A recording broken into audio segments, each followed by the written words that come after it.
Don't you waste your time on me.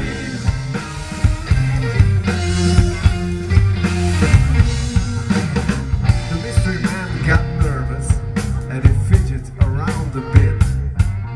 He reached in the pocket of his mystery robe and he whipped out a shaving kit. Now I thought it was a razor and a can of foaming goo, but he told me right then when the top up opened there was nothing his box won't do. With the oil of Aphrodite and the dust of a grand wazoo, he says you might not believe this little fella, but it'll cure your asthma too. And I said, look here, brother, who you chatting with that cosmic debris? What kind of a guru are you anyway? Look here, brother, don't you waste your time on me. Don't waste your time.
Troubles on my own, I said, and you can't help me out.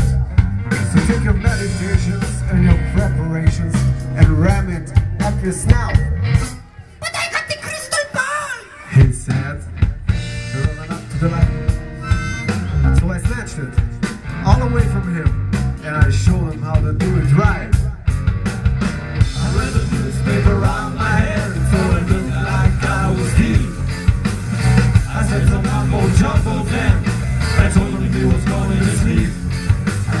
Around his rings and his pocket watch and everything else I found. I had that sucker hypnotized, he couldn't even make a sound. I proceeded to tell him his future then, as long as he was hanging around. I said the price of weed has just gone up and your old lady has just gone down. Look here, brother, who you chatting with that cosmic debris? Is it the real Leibich or is it the Hofer Leibich? Don't you know, you can make more money as a butcher. So don't you waste your time on